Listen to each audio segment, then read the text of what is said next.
Thank you, Hannah, for reading the scriptures so nicely, and thank you, Ian Sleeman, and the singers, and Sandra to lead us in worship. It is always good to worship together with you. This morning, I would like us to concentrate on a message entitled, Young People Put to Sleep, Drop Out of the Church. And I don't want anyone to feel that today we are putting you to sleep. And I would take full responsibility for those who are falling asleep this morning. When I was a kid, I had an experience of a boring worship service.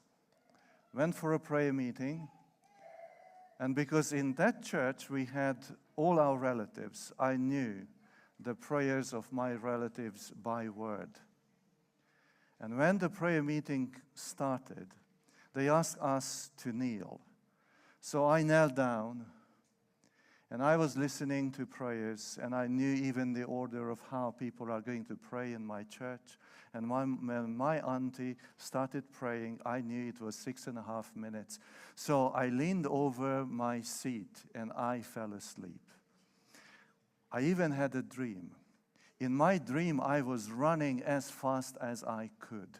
And I stumbled over a big piece of rock, and I fell. And in that moment, I fell in front of the church, in the middle of the building.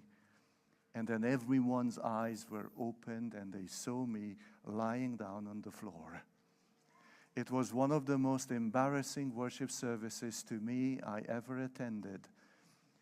And I felt that when we go home, my father is going to tell me off.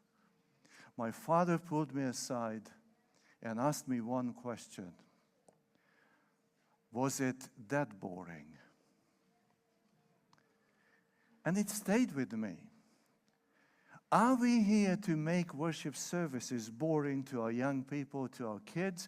Or are we here to set a setting where they can follow Jesus Christ and they can even give their best for Jesus and to Jesus in their lives?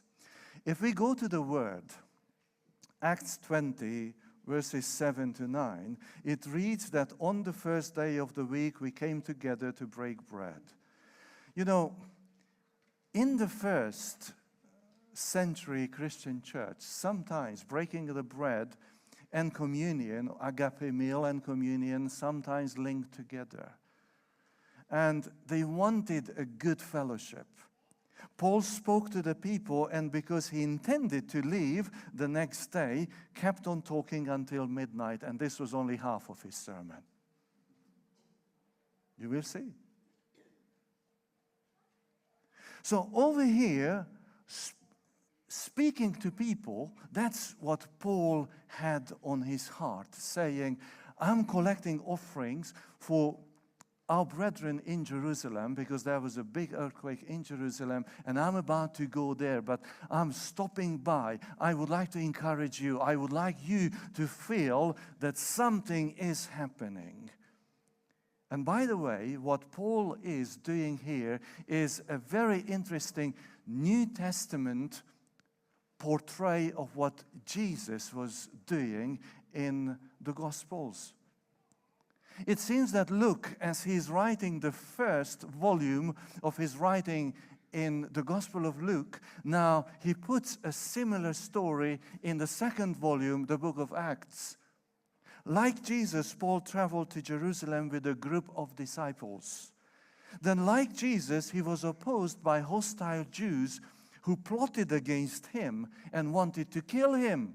That's why Paul is not taking the ship to Syria, but actually he goes on land. And that's how he ends up in Troas. And later on, he travels very close to Ephesus and goes up to Syria and coming to Jerusalem. Like Jesus, he made or received 3 successive predictions of his passion, of his suffering, including him being handed over to the Gentiles. Like Jesus, Paul declared the readiness to lay down his life, saying, I am ready to be poured out. And like Jesus, He was determined to complete his ministry and not be deflected from it. He said, I have a goal, and he is pursuing that goal until the end of his life, and no one can deter him from that. And like Jesus, he expressed that he can even abandon his own will because God is more important to him. That's how Paul arrives to Troas, where he would like to speak to these people. So giving you an introduction into this whole story is important. In the life of the early Christians, fellowship meals and the Lord's Supper were closely linked. It could be that they had the Lord's Supper every day, or sometimes they did not have the Lord's Supper, but they had agape meals. But what is really important, that they came together, they ate together, they discussed things together, they were one community. You know what is a shame on us? We have communion like every quarter, and the Lord multiplies us probably every year. They had communion every single day, and the Lord multiplied them every single day. So in the case of the fellowship meals, breaking of the bread, that was that when they took real meals. They wanted people to get a normal meal every single day and think of those who were slaves or servants, and they did not afford that. They wanted to be up to date with the Lord and with each other because they believed that Christ can come any moment. Now that is Adventism. When you think that Christ can come any moment and you do your service in order to bless people. Of course, they met daily. And these occasions were very, very good for the poor and for the slaves. So what happened during a worship service like that? Of course, there was talking and there was dialogue. It's a fraternal conversation through which they could share each other's joy and troubles. And Paul, as a good shepherd of the flock, was interested. The church members felt really at home in the church community. They could share their joys and their sorrows. There was an intimate, a family relationship and atmosphere there. And there was also a good view of those people who would not be able to afford contributing. They just came late, tired, and they wanted to be part of the community, and also they wanted to eat. So the Greek word dialegomai means to proclaim the word, to preach, or to hold a dialogue. There's one more thing. After Ephesus, and that is what you read in chapter 19, Paul was almost condemned to death. There was a riot. And then he escaped. He goes back to Greece, and he stays around Corinth. And during this time, he is writing most probably 2 Corinthians and the book of Romans. Now, if you came to Troas after you wrote the book of Romans, I think that you have ammunition to preach. And Paul wanted to preach about salvation in Christ. And you can imagine, this is a new discovery to many of the Jews, to many of his hearers, and they are asking questions. Okay, then Brother Paul, tell us, is it salvation only in Jesus Christ by faith, by his grace? And Paul says, yes, let me elaborate on that. And you can see, if you talk to some of our theologians, even from the college, they can tell you that a very bright thought which comes to them in a fraction of a moment, it needs a longer explanation, like 5, 10, or even 30 minutes. And Paul explains the gospel to these people. It is a fraternal conversation which is going on there. It's a dialogue. They discuss things related to salvation and things related to life. Now, let's make a step and ask the question, what is happening today here with us?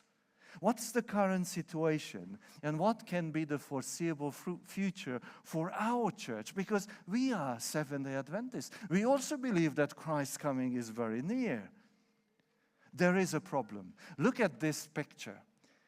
You know, those who attend Newbold Church, you are really blessed.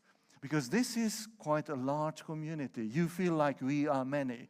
But if you go to any of the rural churches or you visit some of the churches on the continent, you will find a picture very similar to the one I'm projecting. That's the image of our church. Elderly people sitting apart of each other and almost empty churches. There is a problem. The influence and also the members of the Seventh-day Adventist community is decreasing.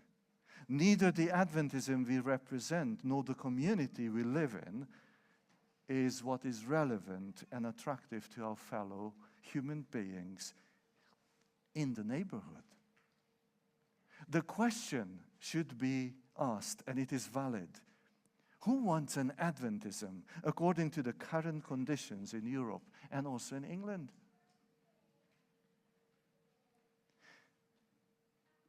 I have bad news.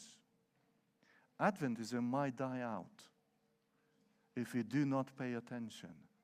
And what is even worse news, we die out and no one would attend our funeral. Because we are not that important sometimes to the neighbors and to the community around.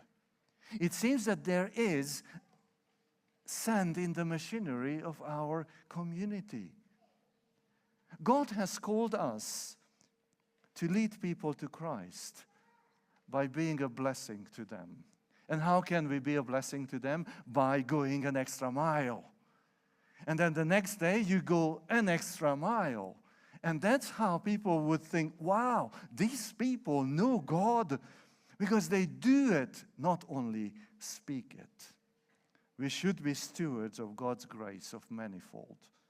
And on the other hand, we become a community that has made salvation difficult, almost impossible and uncertain for our fellow human beings. Archbishop William Temple once said, "The church is the only institution that exists primarily for the benefit of those who are not its members." Is this true for us? Or have we misunderstood our mission? If you watch this picture, you know, when I was a child, I watched Muppet Show. So that's how old I am. And in this show, there are two characters, my favorites, and I'm projecting them. These two elderly guys, they always criticize. They are never satisfied with what they see on the show. There's always something they are not happy about. Two grumpy old men. And sometimes we are like them. We exercise control. And in the misunderstood mission, we can set up a salvation police or even a thinking police. So you cannot behave certain ways, you cannot even think certain ways, because we are here to tell you how to think and how to behave. That's a Muppet Show situation. When I don't like how you live, and I assume the responsibility and the authority to tell you what you have to do. That's not my responsibility. Besides this, we are full of rules. You know, when Adam and Eve were created, there was one single rule, and that was one principle of life, and that was trust God. And they went against that. And God said, okay, in order to rectify this and make it more understandable to my people, later on God wrote the 10 Commandments with his own finger. He said that's the frame of loving God and loving your neighbor. My friends, if you take the Adventist policy book, it's more than 800 pages. It's full with rules and policies. And I'm not talking against rules and policies. I'm just wanting to highlight that sometimes those policies, those rules are more important than people to us as an organization. So we need to rethink this whole structure, asking the question, are we still a blessing to our surrounding? What our young people are getting from this system?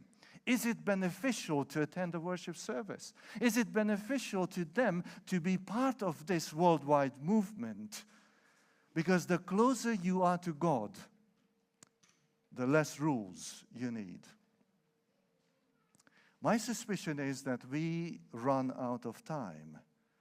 Because for a long time, Adventism was a world-leading thinking, even with the Christian realm.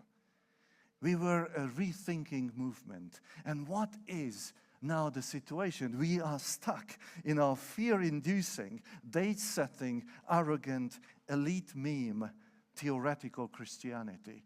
And that bothers me at least a lot. We should not allow this to happen, because this is not Christianity in practice. We have forgotten about the Redeemer, the redemption, and also the people who are in need of salvation and redemption. The world has passed us by in many, many ways, even ahead of us in human kindness and in the practice of grace. How we treat each other shows how much Christ lives in us. My suspicion is that the shopping centers are becoming more and more the new churches in the 21st century. That's where people go and talk. That's where they can donate for very important causes. And it seems that we are not doing this. We have become a museum by then. And just to whisper, young people do not like going to museums. Now, there are 3 lessons, through questions, what I think we need to learn. The first one, are we casting light or shadow? Back to the story. In that room, there are many lamps. Paul tries to make good use of the short time available to him. And the next day, he is traveling onwards because he wants to reach Jerusalem very soon. And this time, he's conveying important messages. And the teaching goes on until midnight. And you will see it will go until sunrise.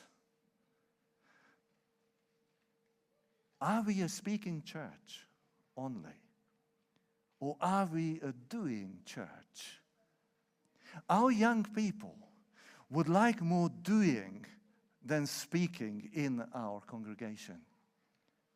They would like to be proud of this community, saying, yes, this is who we are, the salt and the light of the society. But be aware that obscurity is very dangerous. They lighted up the room with oil lamps, and the oil lamps are giving a very small light. It's probably equal to the light of the candle. What is important with lighting up that room on the 3rd level is that Paul is sending a message, and those Christians are sending the message that there is no suspicious activity in a Christian service. There are lamps, everybody can be seen, and everything can be seen, no suspicious activity. But you know, the problem is that we can then hide behind the person in front of us. Seats by the window are very dangerous. So, young people, when you book a seat here at the church, don't book a window seat. Book a front seat. because we would like you to be part of this community and act out what Jesus would like to do through us. If you sit at the window seat, you are neither outside nor inside. You can say, oh, I don't pay attention to what's going on inside. I'm not interested in the sermon. I'm not interested in the prayer. I'm just here, because I want to see my friends or I want to please my parents. I'm not quite outside either, because I don't like what is happening outside as well. And then we, adults who are sitting in the pews, we are so engrossed in listening to the truth that we don't even pay attention that someone is falling out of the window of the church. And it happens a lot. How can we pay attention to each other? The sincerity of children is always striking to me. And this is again a story from my family. We lived in a flat which was just above the church hall. So we could hear the songs, the practice of the choir and so forth in our flat. And it was easy to just go to church. We came down the stairs and we were in church. And it happened one time that an elder was preaching in that church.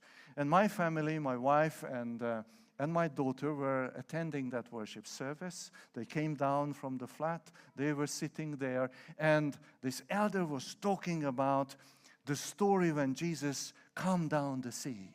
And in order to build momentum and gain attention, he was kind of dramatized it, saying that the wind was blowing and the waves were almost swallowing the boat. And then Jesus stood up and shouted, "Be quiet."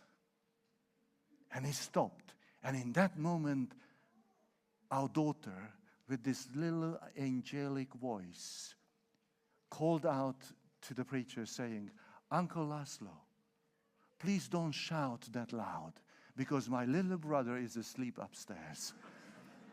And I tell you, they had a 5 minutes break that everybody could laugh and calm down, because they said this was hilarious. This was just spot on. It was like such a teaching to the church, saying that someone needs to care for those who are asleep. In my research, I was asking young people who fell out of the Seventh-day Adventist Church. And also I was interviewing young people who stayed in the church.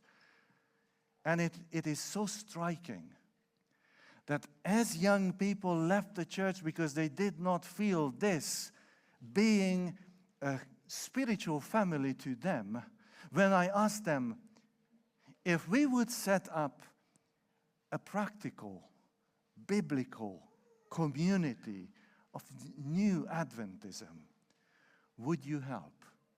Would you come back? Would you do something then? All my interviewees said yes to that question. They would. But then why did we allow them to fall out of the window? That's really the question. Sleep is a human trait. But can you see that from the Bible that God never sleeps? He needs no rest. Psalm 121, verses 2 to 4 say, "My help comes from the Lord, the maker of heaven and earth. He will not let your foot slip. He who watches over you will not slumber. Indeed, he who watches over Israel will never slumber nor sleep." Have you ever prayed like this before you went to sleep? Lord, I'm going to sleep because I need like 6 to 9 hours sleep. But I'm surprised that you have never slept. Lord, you don't know what does it mean to sleep. You are always awake. We can always count on you, and you are an amazing God. Eutychus booked a window seat. His name, in Greek and also in Latin, translated to Latin, is Fortunatus, which means the lucky one. This guy was really lucky. Although he had a window seat and he fell out, later on he was resurrected by Paul and could live again. The window seat in the church is a dangerous seat. You see everyone's faults. And there is a temptation to see the world you previously abandoned, saying, there's still some attractive elements there. Then it is sitting in the window seat is the conceit. No, I'm not going to drop out. No. So I have good faith in God. I'm reading my Bible. I'm also praying sometimes. No, it's not me. And suddenly it can happen. Look at 1 Peter 5:8. Be alert and a sober mind. Your enemy, the devil, prowls around like a roaring lion, looking for someone to devour. Satan is there. Satan doesn't want you and I to be part of the church, to be an active disciple of Jesus. 1 Corinthians 10:12 says, so if you think you are standing firm, be careful that you don't fall. So look at Eutychus.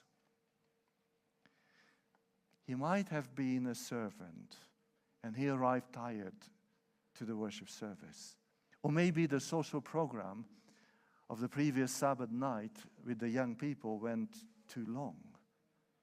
We don't know. Maybe he thought that the sermon was boring. You know, some people just can't stay awake for a sermon. I admit, I caused many people to fall asleep during the sermon. And I even told them, guys, there's a more comfortable place to sleep than these chairs. You know, these chairs are not really comfortable for sleeping.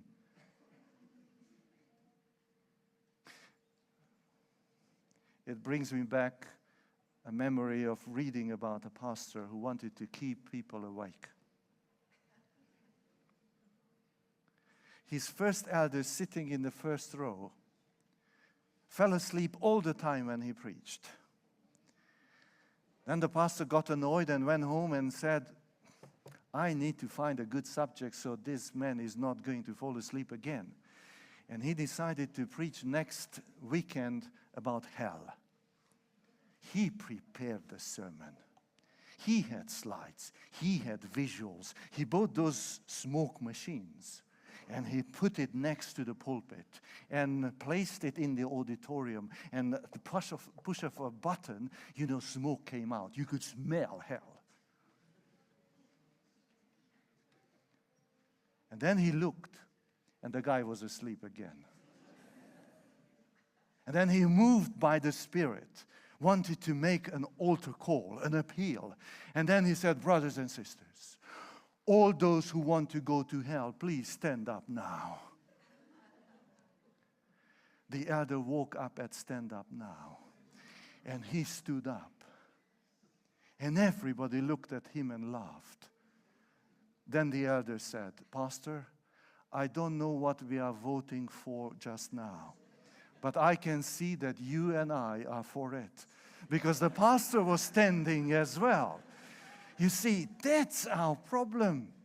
That sometimes we want to keep people awake with the wrong method and with the wrong message. I had a look into sleeping people from the Bible. And I would like to summarize my findings. Of course, this is not an exhausting search. But look at this. Adam fell asleep, and when he woke up, he was missing a side rib, and he was married. Young people, watch out, because sleep might be dangerous. Samson fell asleep and woke up bald and beaten up. Watch out, because you don't know what is going to happen. Jonah fell asleep in the boat and woke up wet, and then with seaweed on his head. The disciples fell asleep almost at every important happening of Jesus' life. You have John, James, and Peter, and they just fall asleep and miss important events. Eutychus fell asleep and fell down, waking up dead. Literally, he went to church and died. Now, you don't go to church in order to die. You go to church because you want to find the living God and a source of eternal life. The church building itself is not keeping us faithful to God. We are not superstitious. Look at what happened in 1755 in Lisbon, Portugal, 1st of November. Do you know, I checked the calendar, it was a Sabbath day.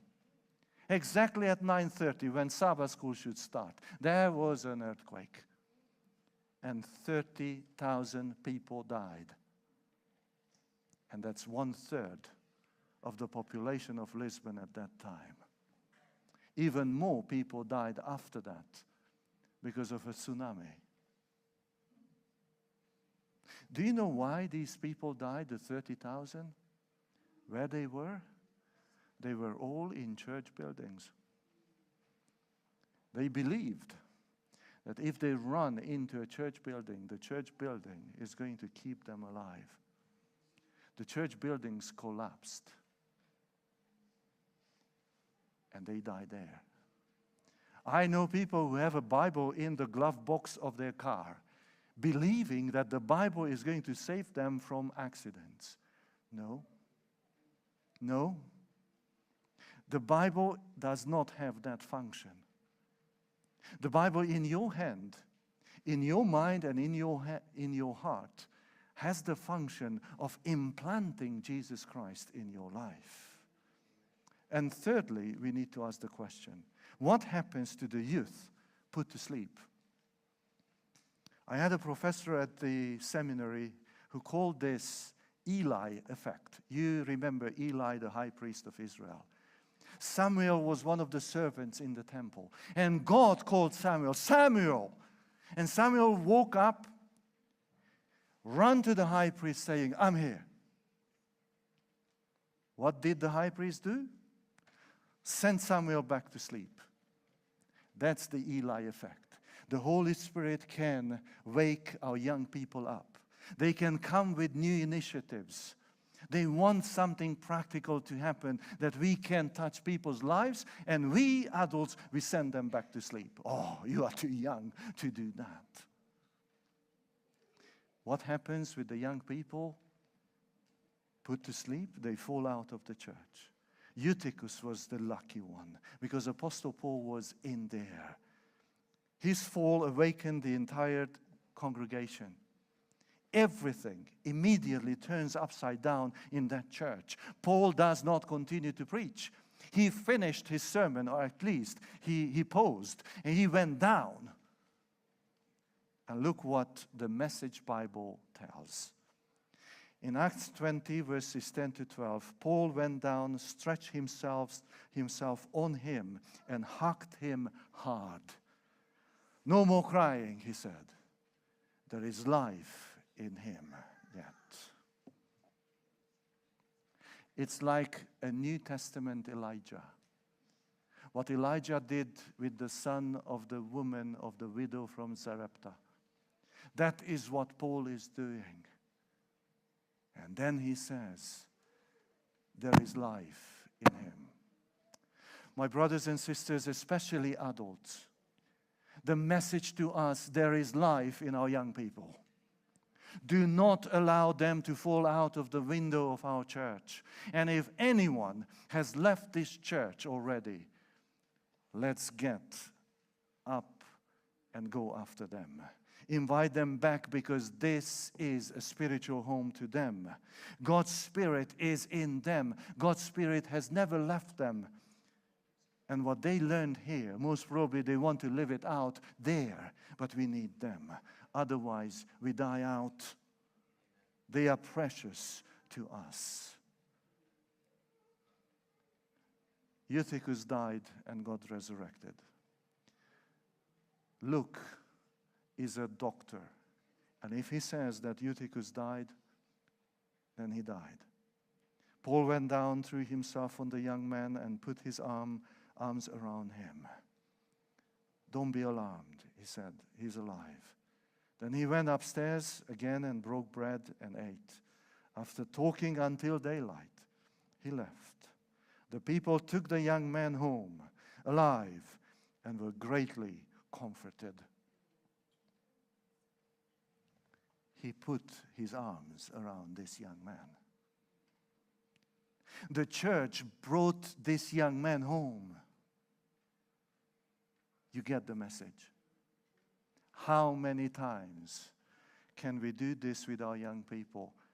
Do not let our young people go home from today, from here, unless you hug them. Let them feel precious. Let them feel that this is their church, their spiritual home. If not, they are going to slip out of our embrace. And yes, it can happen. Again, in my teenage years, I was attending the church of my grandparents. And I had a relative there who had a problem with keeping awake. We sang the last hymn of that worship. And we were standing for the benediction. And my relative had his 9-month son on his arm. He fell asleep during that last prayer. And the baby fell on the floor.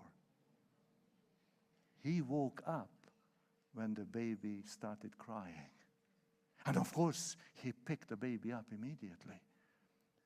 But we were astonished. How could that happen? How could a father do that to his own kid? How many young people left Newbold Church? How could we allow that to happen? In terms of our foreseeable future, let's ask the last question. Quo vadis Adventism? Where are you going, Adventism? It's the famous question, what Peter encountered, according to some historians, leaving Rome. When Peter sees Jesus going to Rome. Quo vadis Domine? Where are you going, my Lord? And the Lord says, I'm going to Rome. I'm going there. I know that you are leaving Rome because you are afraid of your life, but I'm going there, even if they crucify me again. Adventism is a catalyst for changes in the society. Adventism is the answer to the universal spiritual hunger, a sign from God. Adventism is a diverse community that supports diversity. Adventism is a safe spiritual home for both intellectuals and young people. Adventism makes God known. Adventism is a proof that God lives. God is alive. And Adventism is a prophetic movement.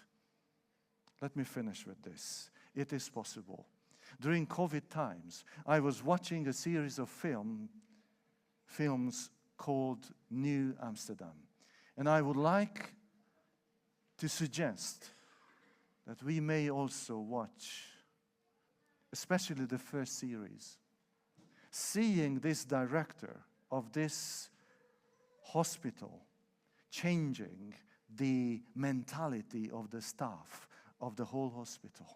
You are here to serve. The first question you need to ask, how may I help? What can I do for you?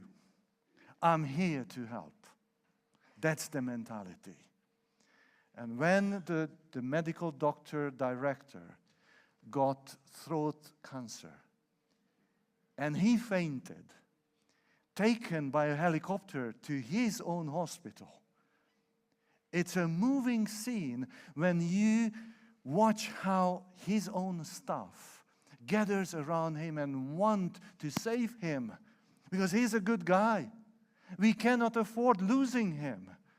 and seeing his wife in the corner of that room, looking up to the ceiling, saying, "Oh, if I could only pray, if I could only pray." How many people are there and here who need to know God, the living God, who is interested in every human affair, and who would like to keep the family together? Young people.